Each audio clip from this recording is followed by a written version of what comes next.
Welcome to the next Gro Bonsai indoor update. Coming up, we've got pests, rot, more pestilence, pruning, more pests, and how I treated them. So let's kick off with pruning. After the radical restyle of my dwarf jade bonsai, video link at the end, the tree bounced back nicely with the help of my Mars Hydro light and tent. So I'm going to do some pruning to keep the quality of the branching going in the right direction.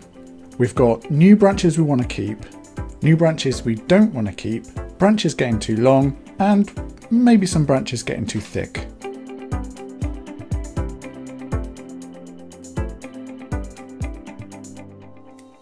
Pruning a bonsai is a string of small decisions, so we use heuristics to lighten the cognitive load. When building a branch structure, we look for taper from thick to thin, movement, profile and depth. It looks most natural for branches to taper from thick at the trunk to thin at the foliage.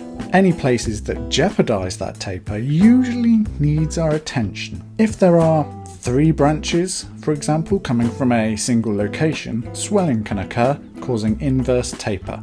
So we prune to ensure that there are only 2 branches at one spot. Which branch has the best movement? Horizontal or lateral, preferably acutely angled. Which branch contributes to the profile favourably? Which branch adds depth? Also, is there another branch nearby that can fill the space better?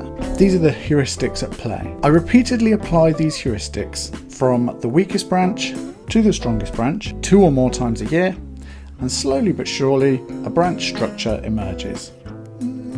Hopefully anyway. Just trust the process and see where you end up.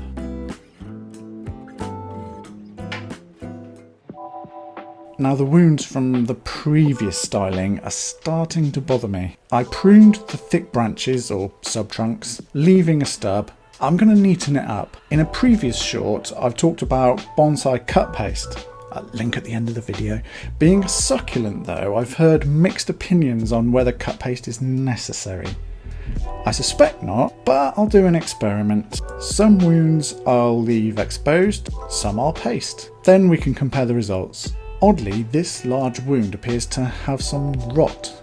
That is not good. Being adapted for dry climates, Portulacaria afra have little resistance to rot once it sets in. This pocket of decay could extend right down to the roots. I'll investigate by digging the dead material out. The rot doesn't seem to go much further, but I'll have to give this some thought. The hole will hold a pool of water in the rain, and that water's gonna encourage rot, and it's gonna make short work of the trunk. For now, I'll just cover with cut paste and do some research. I'll put paste on the lower 2 wounds and leave the upper wounds untreated.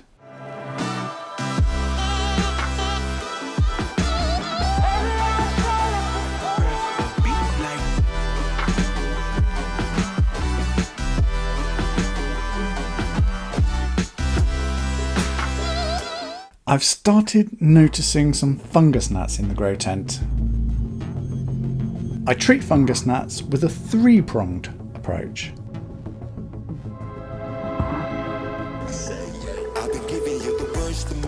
I use yellow sticky traps to try to catch the adult flies.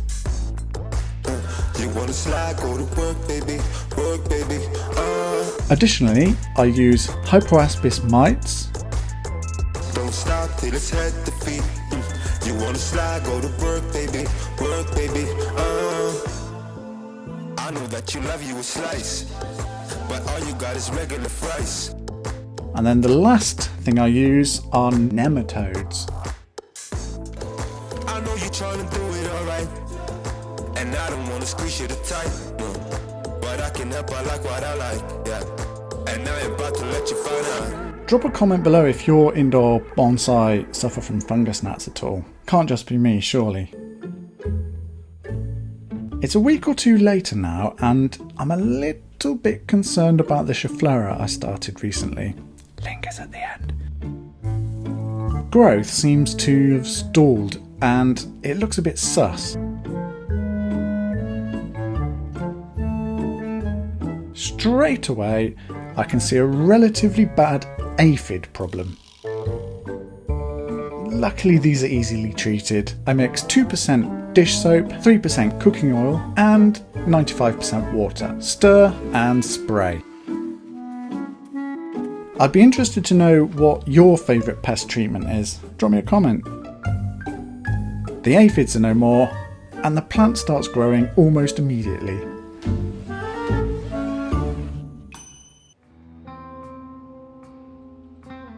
As if all that hasn't been enough, I've noticed one of my young ports in development has started to drop leaves. Under the microscope, it doesn't take long to confirm it. Spider mites.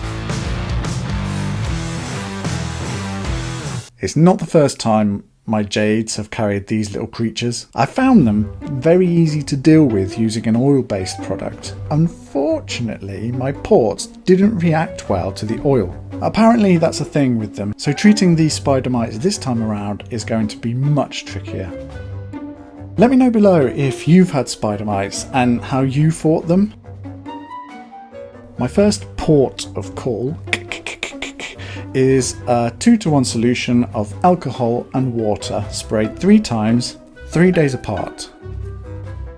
I have to spray every single plant. I also spray the pots, racking, fan, light and tent multiple times. It's important to repeat the application to ensure that any newly hatched mites are dealt with.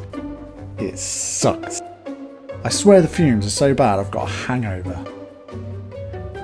I'll be sure to update you next time, so consider subscribing.